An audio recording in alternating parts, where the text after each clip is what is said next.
जैसे कल में जो मैंने एक वीडियो बनाई थी प्रेजेंट इंडेफिनिट टेंस की। प्रेजेंट इंडेफिनिट टेंस जिन वाक्यों के अंत में ता है, ती है, ती है, ता हूँ, ते हैं आदि शब्द आते हैं, इन वाक्यों में इजारम का प्रयोग नहीं होता है।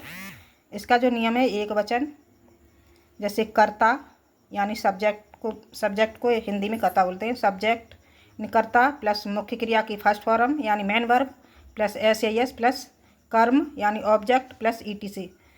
ठीक है। दूसरा जो नियम है इसका बहुवचन का, जो है सब्जेक्ट प्लस मुख्य क्रिया की फर्स्ट फॉर्म है, इसमें एस नहीं लगाते हैं। ठीक है ना। प्लस कर्म प्लस अन्य शब्द यानी ईटीसी। जैसे वह स्कूल जाता है तो ये एक वचन है, तो ही गोज टू स्कूल। वे स्कूल जाते हैं ये बहुवचन है, तो दे गो टू स्कूल में इसमें एस हटा दी। ठीक है।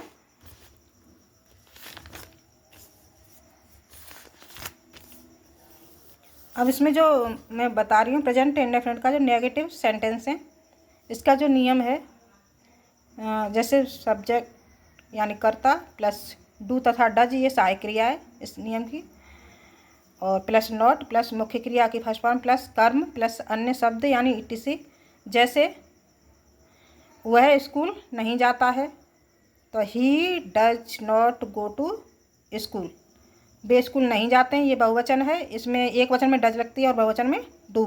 तो वे स्कूल नहीं जाते हैं, they do not go to school. हम गाना नहीं गाते हैं तो we do not sing a song, हम बहुवचन है।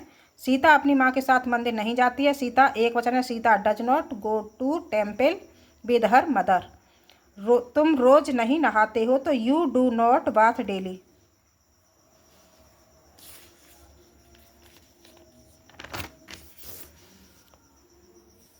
अब है ये प्रेजेंट इंडेफिनिट का इंटरोगेटिव सेंटेंस प्रश्नवाचक वाक्य। इसका जो नियम है यानी फर्स्ट नियम इसका इंटरोगेटिव का, अगर वाक्यों के शुरू में प्रश्नवाचक शब्द क्या आए तो उसकी अंग्रेजी नहीं लगाते हैं।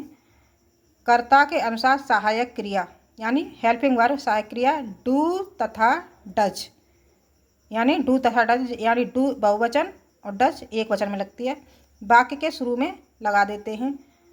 डू डज प्लस सब्जेक्ट यानी कर्ता प्लस मुख्य क्रिया प्लस कर्म प्लस अन्य शब्द। ठीक है। जैसे क्या वह स्कूल जाता है तो ही एक वचन है ये, तो he does he go to school एक वचन, बहुवचन में do you go to school, क्या तुम स्कूल जाते हो ये बहुवचन है। क्या राम पत्र लिखता है एक वचन है, does Ram write a letter. ठीक है। क्या रानी रोज नहाती है तो डज रानी बाथ डेली, ये एक वचन है।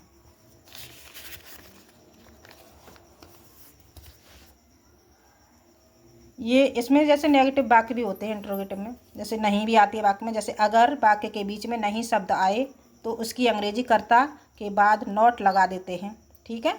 जैसे क्या वह स्कूल नहीं जाता है तो एक वचन does he not go to school. क्या राम पत्र नहीं लिखता है, does Ram not write a letter. क्या तुम खाना नहीं खाते हो तो do you not eat the food. किसान खेत में बीज नहीं बोता है तो does farmer not sow the seeds in the field.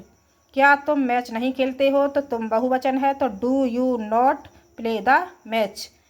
ये हुआ फर्स्ट इंट्रोगेटिव। दूसरा जो नियम है सेकंड इंट्रोगेटिव नियम। ठीक है। इसका जो नियम है, अगर वाक्यों के बीच में क्यों, कैसे, कहाँ, क्या, कब आदि शब्द आए तो उसकी अंग्रेजी वाक्य के शुरू में लगाते हैं। अगर वाक्य में नहीं शब्द आए तो उसकी अंग्रेजी नॉट कर्ता के बाद लगाते हैं। ठीक है। इसका जो नियम है इंट्रोगेटिव वर्ड यानी प्रश्नवाचक शब्द की अंग्रेजी प्लस सहायक क्रिया डू तथा डज प्लस सब्जेक्ट यानी कर्ता प्लस नॉट प्लस मुख्य क्रिया की फर्स्ट फॉर्म प्लस कर्म प्लस अन्य शब्द। जैसे तुम स्कूल क्यों जाते हो, तो क्योंकि स्पेलिंग जो है भाई है, तो भाई do you go to temple, ये तुम जो है बहुवचन है। तुम स्कूल क्यों नहीं जाते हो, इसमें नहीं आई है वाक्य में। ठीक है ना।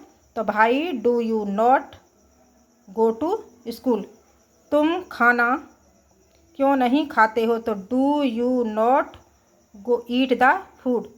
वह रोज़ कहाँ जाता है, ये एक वचन है, तो where does he go daily. ठीक है, टू नहीं लगाएंगे, गो डेली। अगर मेरी वीडियो अच्छी लगी हो तो लाइक कमेंट ज़रूर करना और मेरे चैनल को सब्सक्राइब करना।